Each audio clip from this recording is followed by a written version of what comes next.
তুমি কি জানো পৃথিবীর কিছু প্রাণী এমন এক ক্ষমতার অধিকারী যা মানুষের কাছে অবিশ্বাস্য মনে হয়? ভাবো তো, তুমি যদি কাউকে চোখ বেঁধে 1000 কিলোমিটার দূরে ছেড়ে দাও, সে কি কোনো সাহায্য ছাড়া বাড়ি ফিরে আসতে পারবে? না, আমরা পারবো না, কিন্তু পাখিরা পারে। হাজার হাজার কিলোমিটার পেরিয়ে পাহাড়, বন, নদী, সমুদ্র সব অতিক্রম করে তারা ঠিক গন্তব্যে পৌঁছে যায়।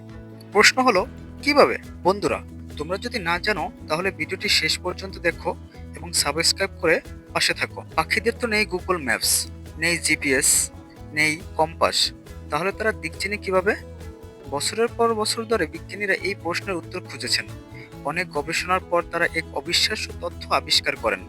পাখিদের চোখে, মস্তিষ্কে এবং ঠোঁটে থাকে বিশেষ ধরনের সেন্সর, যা পৃথিবীর চৌম্বক ক্ষেত্র বুঝতে পারে। পৃথিবী আসলে এক বিশাল চৌম্বকের মতো।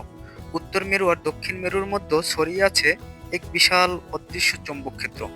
এই ক্ষেত্রকে মানুষ চোখে দেখতে পারে না, কিন্তু পাখিরা ম্যাগনোরিসেপশন নামে এক ক্ষমতার মাধ্যমে তা অনুভব করতে পারে। তাদের চোখের রেটিনায় থাকে ক্রিপ্টোক্রমস নামের এক বিশেষ প্রোটিন।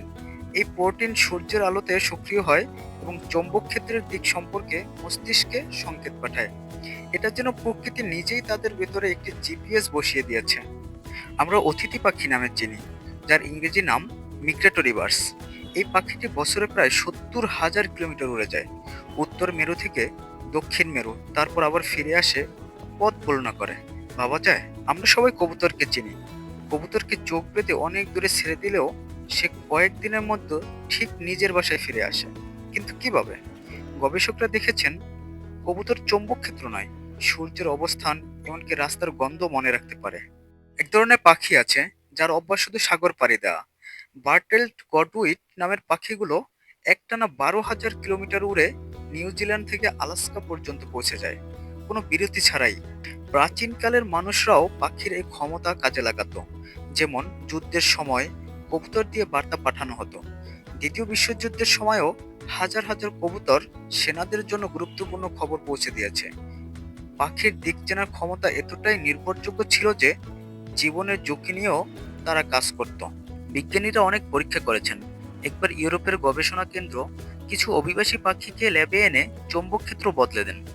অবিশ্বাস্যভাবে পাখিরা সেই কৃত্রিম দিক অনুসরণ করে উড়তে শুরু করে। এতে প্রমাণ হয় তারা চোখে দেখা জগতের চেয়ে অনেক বেশি নির্ভর করে চৌম্বক ক্ষেত্রের সংকেতের উপর। বন্ধুরা, ভাবো তো, আমরা মানুষরা দিক চেনার জন্য মোবাইল কম্পাস, মানচিত্রের উপর নির্ভর করি, কিন্তু পাখিরা জন্ম থেকে এই ক্ষমতা পেয়ে জন্মায়। প্রশ্ন হলো, শুধু পাখি নয়, আর কোন কোন প্রাণী এই ক্ষমতা রাখে বলে তুমি মনে করো? তোমার মতামত কমেন্টে জানাও। আর ভিডিওটি ভালো লাগলে শেয়ার করো, কারণ জ্ঞান ভাগ করলে সেটাই আরো বড় হয়ে যায়।